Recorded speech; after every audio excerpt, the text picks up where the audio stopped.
Everyone, हम लोग आज इम्यूनोलॉजी से पूरा शुरू करके पूरा ख़त्म करने की कोशिश करेंगे। तो इंट्रोडक्शन ऑफ इम्यूनोलॉजी, ठीक है। तो पहले तो इम्यूनोलॉजी क्या है, this is study of immunity, this is called immunology. अगर हम लोग इम्यूनिटी की बात करें तो दो तरह की होती है, एक होता है इनेट इम्यूनिटी और एक होता है एक्वायर्ड इम्यूनिटी। इनेट इम्यूनिटी क्या होता है, सबसे पहले it is the innate immunity, एक first line of defence mechanism है होस्ट के थ्रू। ये क्या है, फर्स्ट लाइन डिफेंस मैकेनिज्म है होस्ट के थ्रू, और इसका एक्शन कितना होता है, आता है 3 से 5 घंटे में। कितना आता है, 3 से 5 घंटे में इसका एक्शन आता है, और ये नॉन स्पेसिफिक होता है, और इसमें मेमोरी कोई नहीं होता है, और ये प्रेजेंट फ्रॉम द बर्थ होता है। तो प्राइमरी जो उसके बाद हमने देखा कि प्रेजेंट बर्थ। एक्वायर्ड इम्यूनिटी में क्या होता है कि ये प्रेजेंट होता है after the entry of foreign antigen, ठीक है। ये दो तरह का होता है, एक प्राइमरी होता है, एक सेकेंडरी होता है। प्राइमरी कब, जब एंटीजन पहली टाइम एंटर कर देता है, फर्स्ट टाइम, ठीक है। और ये सेकेंड लाइन ऑफ डिफेंस है, ठीक है। इसका एक्शन करने के लिए कितना दिन लेते हैं, 5 to 7 डेज, ठीक है। कितना दिन लेते हैं, 5 to 7, और ये स्पेसिफिक होते हैं और ये मेमोरी क्रिएट करवाते हैं। क्या क्या होते हैं, जब एंटीजन एंटर करते हैं फर्स्ट टाइम, ये सेकेंड लाइन डिफेंस होता है, ठीक है। ये 5 से 7 दिन लेता है, ये स्पेसिफिक होता है और एक मेमोरी क्रिएट करता है। सेकेंडरी में क्या हुआ, जब एंटीजन फिर से एंटर किया, ठीक है, ये सेकेंड लाइन मैकेनिज्म है, वो डिफेंस था, ये मैकेनिज्म है। एक्शन जो होता है 1 से 2 दिन में आता है, action come in 1 to 2 days, ठीक है। और ये भी स्पेसिफिक होता है, ठीक है।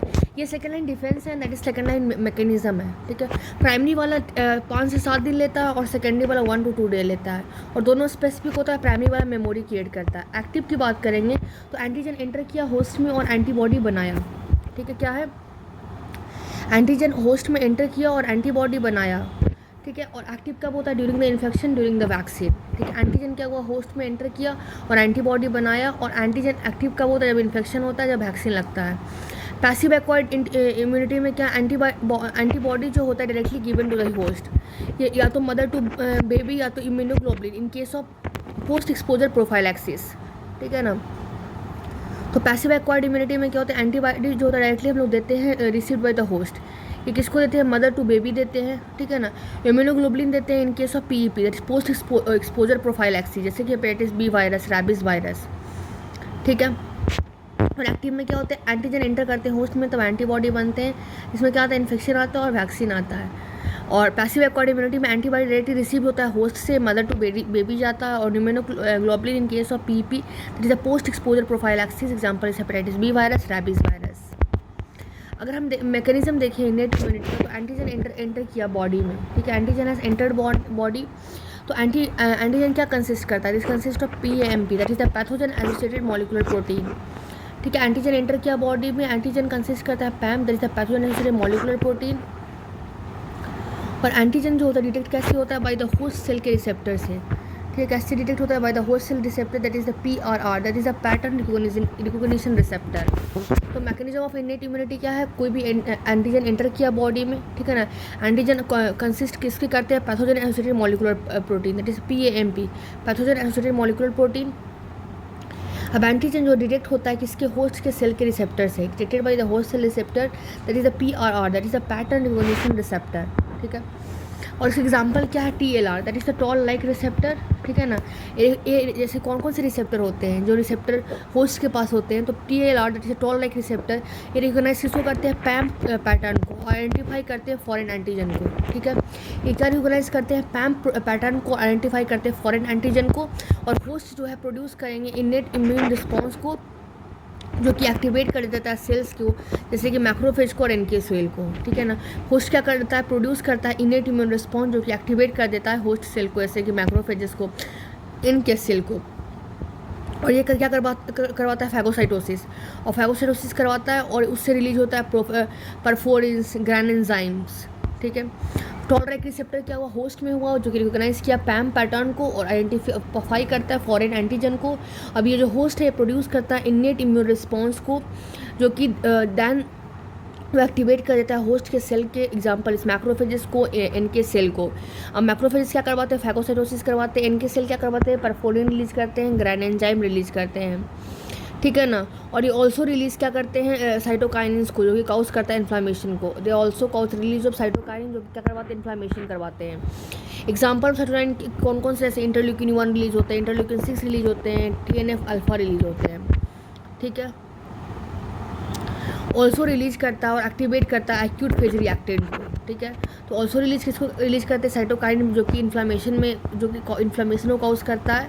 और साइटोकाइन का एग्जांपल क्या है, interleukin 1, interleukin 6, TNF alpha, also release करते हैं और एक्टिवेट करते हैं एक्यूट फेज के रिएक्टेंट्स को। बहुत सारे एक्यूट फेज रिएक्टेंट्स होते हैं और बहुत सारे उसके फंक्शंस भी होते हैं।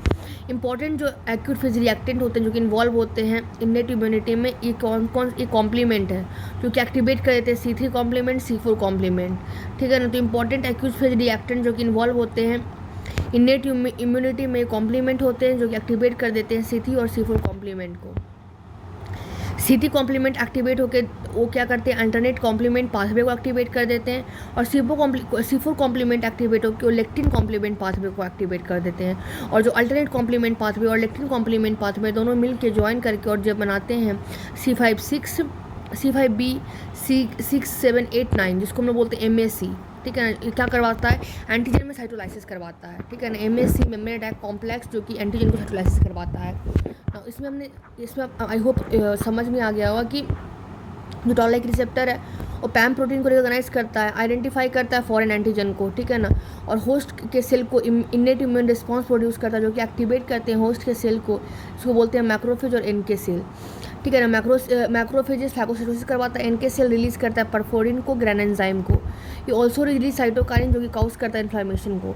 साइटोकाइन का एग्जाम्पल कौन कौन सा, इंटरल्यूकिन 1, इंटरल्यूकिन 6, TNF अल्फा, ये रिलीज़ करके एक्टिवेट करवाते हैं एक्यूट फेज रिएक्टेंट को। बहुत सारे एक्यूट फेज रिएक्टेंट्स होते हैं और बहुत सारे फंक्शन होते हैं। इंपॉर्टेंट एक्यूट फेज रिएक्टेंट जो कि इन्वॉल्व होता है इन्नेट इम्यूनिटी में, वो कॉम्प्लीमेंट है, ठीक है ना। ये एक्टिवेट करते हैं किसको, C3 C4 कॉम्प्लीमेंट को। C3 कॉम्प्लीमेंट एक्टिवेट होने के बाद वो अल्टरनेट कॉम्प्लीमेंट पाथवे एक्टिवेट करते हैं और C4 कॉम्प्लीमेंट एक्टिवेट होकर वो लेक्टिन कॉम्प्लीमेंट पाथवे एक्टिवेट करते हैं और ज्वाइन करते हैं और बनाते हैं C5 C6 C7 C5B 6 7 8 9, उसको बोलते हैं मेम्ब्रेन अटैक कॉम्प्लेक्स जो कि एंटीजन का साइटोलाइसिस करवाता है। अब now mechanism of acquired immunity. अब एंटीजन एंटर किया, ठीक है ना, उसको किसने लिया, एंटीजन प्रेजेंटिंग सेल लिया, जैसे कि dendrite cell, macrophages, B cell. और इसमें मोस्ट कॉमन कौन से होते हैं, डेंड्राइटिक सेल होते हैं, ठीक है। और ये मतलब लेते हैं, पसेस करते हैं और ये कहाँ पे प्रेजेंट करते हैं, एंटीजन को T सेल के पास, ठीक है ना। और एंटीजन प्रेजेंटिंग सेल जो होते हैं उनके पास 2 रिसेप्टर होते हैं, एक होते हैं MSC1 और एक होते हैं MSC2। MSC1 जो होते हैं ये देते हैं to CD8 receptor by T cell receptor, ठीक है ना। एंटीजन प्रेजेंटिंग सेल जो होते हैं उनके पास 2 रिसेप्टर होते हैं, एक होते हैं MSC1, एक होता है MSC2। MSC1 जो होता है वो CD8 रिसेप्टर को देता है, किससे, बाई T सेल रिसेप्टर के थ्रू, ठीक है। अब जैसे यहाँ पे APC है, ठीक है ना, उसके पास MSC1 है, APC है, एक के पास MSC2 रिसेप्टर है। अब MSC1 जो है वो CD8 से T सेल के पास, तो T सेल रिसेप्टर उस पर लेकर प्रेजेंट करेगा। MSC2 जो है वो CD4 सेल के पास, जो T सेल रिसेप्टर उसके पास प्रेजेंट करेगा। और इसको हम लोग बोलते हैं MHC रेस्ट्रिक्शन। मतलब कि इसको MHC रेस्ट्रिक्शन इसलिए बोलते हैं क्योंकि सिर्फ एक ही तरह का इफेक्ट हो रहा है ना, ठीक है ना। CD8 जो अगर T सेल एक्टिवेट होगा तो इंटरल्यूकिन 2 एक्टिवेट करेगा, ठीक है। और ऐसे याद रख सकते हो कि 8/2 = 4, 4/1 = 1। तो मतलब कि CD8 IL-2 को एक्टिवेट करेगा और एक्टिवेटेड जो CD8 T सेल है वो रिलीज़ करेगा परफॉरेंस को, ग्रेनेंजाइम को, और वो क्या करवाएगा, साइटोलाइसिस मतलब सेल मीडिएटेड इम्यूनिटी करवाता है, ठीक है। एक MSC जो होते हैं, MSC2 रिसेप्टर जो होते हैं वो CD4 T सेल है, ठीक है ना। वो इंटरल्यूकिन 1 के थ्रू एक्टिवेट करता है CD4 T सेल को और ये कन्वर्ट करता है किसमें, इंटरल्यूकिन 12 में और इंटरल्यूकिन 4 और 5 में। इंटरल्यूकिन जो 12 में कन्वर्ट होता है वो किसको एक्टिवेट करता है, TH1 CD4 T सेल को, ठीक है। इसको एक्टिवेट करता है TH1 CD4 T सेल को, और जो इंटरल्यूकिन 4 और इंटरल्यूकिन 5 है वो TH2 CD4 T सेल को एक्टिवेट करता है। और TH1 CD4 T सेल जो है एक्टिवेट होकर के एक्टिवेटेड वो रिलीज़ करता है इंटरफेरोन गामा को, TNF अल्फ़ा को, ठीक है। तो एक्टिवेट देन रिलीज़ क्या करता है, इंटरफेरोन गामा को और TNF अल्फ़ा को, और ये एक्टिवेट करते हो NK सेल को, मैक्रोफेज को, और ये साइटोलाइसिस करवा देता है, ठीक है। एक्टिवेट किसको करता है, NK सेल को एक्टिवेट करता है, मैक्रोफेज को एक्टिवेट करता है और साइटोलाइसिस को करवाता है। और एक होता है TH2 CD4 T सेल, ये एंटीजन को देता है B सेल के पास, B सेल के रिसेप्टर को, और कन्वर्ट करता है प्लाज्मा सेल में, ठीक है ना। उसके बाद ये क्या होता है, प्रोड्यूस करने लगता है एंटीबॉडी, और एंटीबॉडी कंबाइन करता है एंटीजन के साथ और ये बनाता है एंटीजन एंटीबॉडी कम्प्लेक्स को, ठीक है ना। तो एंटीजन एंटीबॉडी कम्प्लेक्स बनाएगा, मतलब ये न्यूट्रलाइज करेगा एक्शन ऑफ एंटीजन को। उसके बाद ये एक्टिवेट करेगा C1 कॉम्प्लीमेंट को, ठीक है ना। और C1 कॉम्प्लीमेंट क्या होता है, एंटीजन जो होता है किल्ड होते हैं बाय कॉम्प्लीमेंट पाथवे। उसके बाद क्लासिकल कॉम्प्लीमेंट पाथवे एक्टिवेट हो जाते हैं, वो प्रोड्यूस करते हैं मेम्ब्रेन अटैक कॉम्प्लेक्स को, जो कि होता है C5b6 7 8 9, और ये काउज करवाता है साइटोलाइसिस, ठीक है ना। और इसको हम लोग बोलते हैं ह्यूमरल या फिर एंटीबॉडी मीडिएटेड। उसमें हमने क्या क्या समझा कि मैकेनिज्म ऑफ एक्वायर्ड इम्यूनिटी में क्या क्या समझा कि एंटीजन एंटर किया, ठीक है ना, उसको antigen presenting cell that is the dendrite cell, macrophages, B cell ने उसको लिया, ठीक है ना। मोस्ट कॉमन कौन सा डेंड्राइटिक सेल है, ठीक है। अब एंटीजन प्रेजेंटिंग सेल के पास 2 रिसेप्टर होते हैं, एक होता है MSC1 रिसेप्टर, एक होता है MSC2 रिसेप्टर। अब जो APC के पास MSC1 है और एक APC के पास MH2C रिसेप्टर है, तो MH1C वाले रिसेप्टर जो होते हैं CD8 T सेल के जो T सेल रिसेप्टर होते हैं वहाँ पे जाके बाइंड करते हैं, और MSC2 वाले जो रिसेप्टर होते हैं वो जाके CD4 के T सेल के पास T सेल रिसेप्टर के पास काम करते हैं, ठीक है ना। और CD8 T cell, CD4 T cell ये क्या होते हैं, this is called as MSC restriction, क्योंकि एक ही तरह के एक्टिवेट हो रहा है ना। और CD8 वाले जो हैं वो इंटरल्यूकिन 2 को एक्टिवेट करते हैं और एक्टिवेटेड CD8 T सेल हो जाते हैं, और CD4 T सेल जो होते हैं इंटरल्यूकिन 1 में जाकर के एक्टिवेटेड CD4 T सेल हो जाते हैं। और एक्टिवेटेड CD8 T सेल जो होते हैं रिलीज़ करते हैं परफोरेंस को, ग्रैन एंजाइम को, और वो कॉज करते हैं cytolysis, that is a cell mediated immunity. और जो इंटरल्यूकिन 1 वाला वो एक्टिवेट CD4 T सेल को जाकर के कन्वर्ट करते हैं इंटरल्यूकिन 12 में, और एक होता है इंटरल्यूकिन 4 और इंटरल्यूकिन 15। इंटरल्यूकिन 12 की प्रेजेंस में वो TH1 CD4 T सेल में कन्वर्ट करते हैं, जो कि एक्टिवेट होकर रिलीज़ करते हैं इंटरफेरॉन गामा, TNF अल्फा, और वो एक्टिवेट करते हैं इनके सेल को, मैक्रोफेजेस को साइटोलाइसिस करवाते हैं। इसको बोलते हैं सेल मीडिएटेड इम्यूनिटी, ठीक है।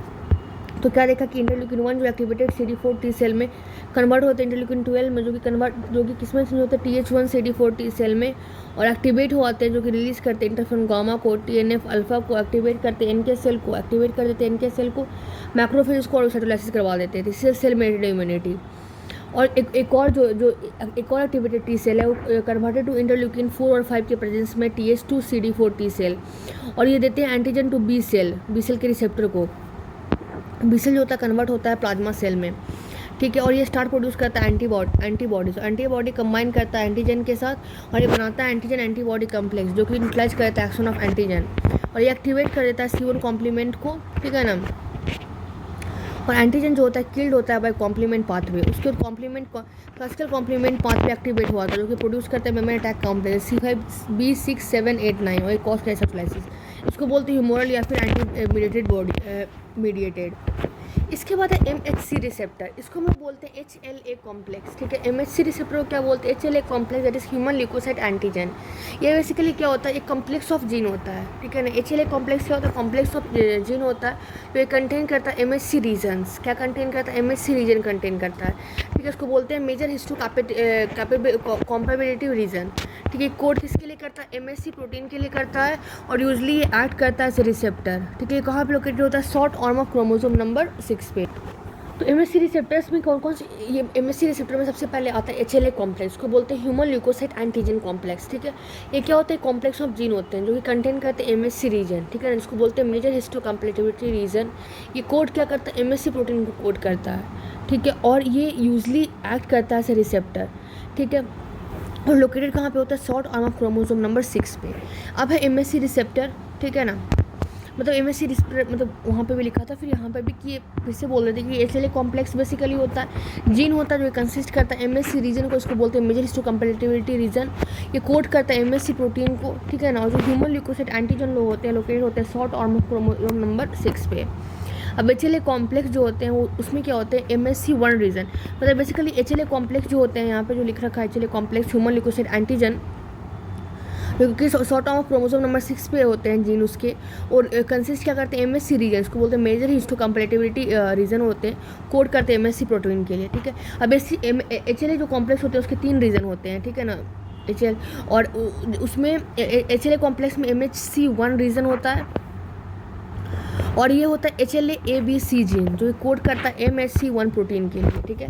HLA कॉम्प्लेक्स क्या है, उसमें क्या होता है MHC1 रीजन होता है, इसके 3 रीजन होते हैं, तो उसमें एक MHC1 रीजन होते हैं जिसको बोलते हैं HLA-A, B और C जीन, और कोड करता है MHC1 प्रोटीन के लिए, ठीक है। तो MSC1 रीजन में क्या होता है, HLA-A-B-C जीन होता है, कोड करता है MSC1 प्रोटीन के लिए। और ये प्रेजेंट किस में होता है, MSC1 रीजन जो होता है जिसमें HLA-A-B और C जीन होता है जो ये कोड करता है MSC1 प्रोटीन के लिए। ये प्रेजेंट किस में होता है, जितने में न्यूक्लिएटेड सेल है सारे के सारे यहाँ प्रेजेंट होते हैं और प्लेटलेट में प्रेजेंट होता है। ठीक है, ये इन्वॉल्व किस में होता है, एंटीजन के प्रेजेंटेशन में। ठीक है, और CD8 T सेल होता है, उसमें एंटीजन बाइंडिंग ग्रुप होता है। ठीक है, क्या इन्वॉल्व होते हैं, एंटीजन प्रेजेंटेशन में, और इसमें CD8 T सेल होता है और उसमें होता है एंटीजन बाइंडिंग ग्रुप होता है।